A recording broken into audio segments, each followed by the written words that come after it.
안녕하십니까. 현대사 포럼에 오신 것을 환영합니다. 오늘은 50년도 7월 7일 천안 전투에 대해서 말씀드리겠습니다. 미 24다단 찐 소장은 34연대가 평택에서 싸우지도 않고 도망가게 돼서 너무나도 아주 그냥 분통이 터졌습니다. 그래서 2차 대전 때 쌈을 제일로 잘한 연대장을 이렇게 착출해서 이제 34연대 연대장으로 임명을 했는데 그게 유명한 마틴 대령입니다. 마틴 대령이 이제 임명받고 이렇게 이제 34연대를 주위에서 천안에서 이제 방어 준비를 했어요. 그래서 3대대와 1대대를 천안 북쪽에 63포병대와 78 전차대대는 연대본부와 같이 천안 시내에서 인민군을 이제 방어하고 있었어요. 7월 7일 아침 8시에 인민군 전차 6대가 인민군 3대대 앞에 나타나서 360일 돌려가면서 미군을 향해서 이제 공격을 하는 거예요. 그러니 미군이 모든 68, 63 포병대와 78 전차대대 가지고 이제 포 가지고 이제 인민군 전차 10대를 막 집중으로 공격을 했죠. 바주카 포도 동원하고 57mm 대전차 포도 동원하고 막 포가 미군은 엄청나게 많잖아요. 포 가지고 계속 공격해도 한 대도 포 가지고는 인민군 T-34 전차를 파괴할 수 없었어요.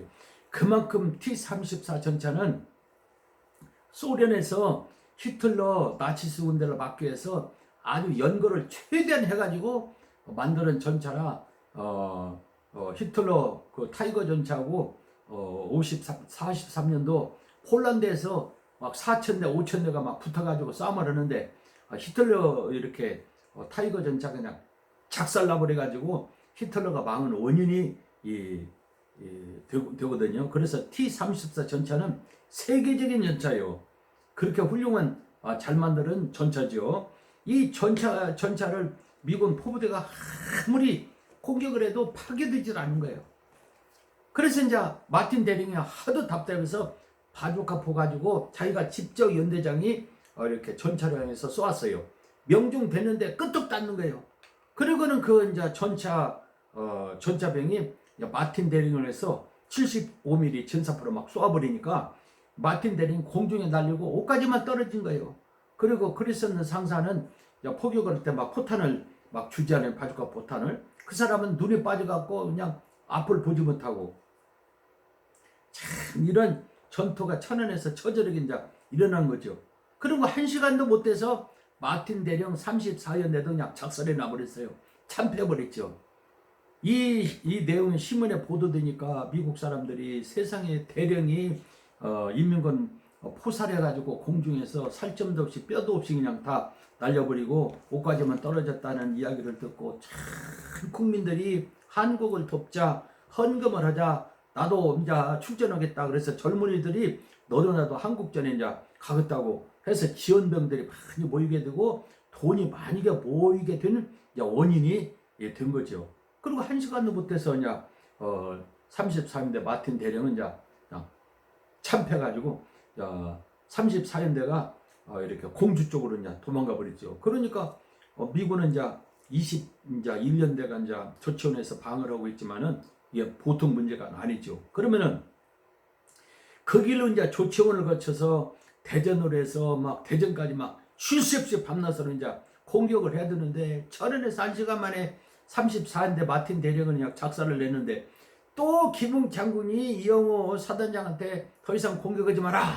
그러니까 이영호가 그 연대장들이나 중대장들, 대대장들이 한전을 뛰면서 어째서 천안에서 또 쉬라고 그럽니까? 하고는 그냥 탄식을 한 거예요.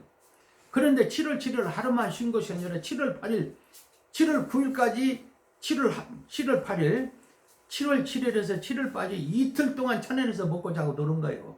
이 귀한 시간에 미군은 지금 막 태평양에서 다 이렇게 비행기가 도착을 하고 미군에서는 사계사단이 지금 배를 타고 이제 부산항으로 이제 지금 오고 있는 중인데 이렇게 시간을 다투고 초를 다투는데 또 이틀을 7월 7일, 7일 8일까지 먹고 자고 노는 겁니다. 그러니까 이영우나 그 이제 연대장들, 대대장들, 그 다음에 중대장들이 탄식을 한 거예요. 이게 김일성 바보 작전이라 그래요. 김일성의 바보 작전에서 인민군이 참패했지 미군 때문에 참패한 것이 아닙니다. 강정규 교수 같은 사람들은 미군 때문에 해방전쟁이 참패했다. 그리고 좌파들은 그렇게 주장하고 우리는 둘이 둘 수 있다. 그 책을 보면은 이것이 주 내용이에요. 그러고는 이제 전교조 선생님들이 학생들을 가르칠 때 미군 때문에 해방전쟁이 실패했다. 그렇게 이야기하면서 미군은 철천지 원수로. 그래서 좌파들은 미군이 철천지 원수예요. 그래서 지금 반미 친북 단체들이 청와대 내 국회에 아주 많이 있잖아요. 우리나라를 그냥 주도적으로 주도하는 사람들이 다 지금 그 사람들이에요. 그런데 이게 내 전쟁 내용을 보면은 미군 때문에 철천지 원수가 아니라 김일성 바보 전쟁에서 철천지 원수가 돼버린 거예요. 프랑스에서는 혹시 독일 군인이 공격할지 몰라서 1차 대전이 끝난 다음에 마지르선을 이제 축성을 했어요. 성을. 그런데 마지르선 길이가 340km예요. 그러니까 서울에서 부산까지 들 정도로 큰 마지르선을 벨기에까지 이제 이렇게 마지르선으로 했어요. 이 마지르선을 해놓으면은 독일군이 먼 있더라도 공격을 못할 거다 그랬어요. 근데 히틀러는 전문가들을 통해서 어떻게 하면 이 마지르선을 넘을 수 있느냐. 그러니까 롬멜이나 아인슈타인 그런 장군들이 네덜란드하고 마지르선 사이에 이렇게 숲지대, 아르덴 숲지대가 있는데 그 숲지대를 통해서 전차가 가서 이렇게 벨기에하고 싸우는 프랑스군하고 영국군을 뒤에서 포위해버리면 끝나버립니다. 간단합니다. 그렇게 이제 설명하니까 히틀러가 그렇게 해라.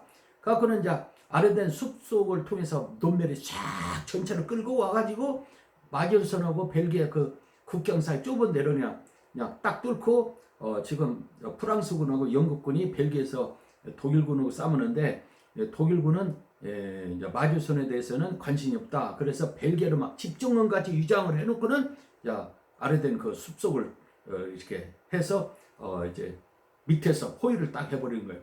그러니까 한 30만 정도 프랑스군하고 이렇게 영국군이 이제 포위가 된 거죠. 그래서 덩게르트라는 데서 30만 영국으로 이제 철수를 했죠. 그러니까 마지르선 같은 것도 그냥 히틀러 군대는 그냥 전격 작전을 해서 그냥 싹 해서 5주 만에 프랑스로 딱 점령해 버렸어요.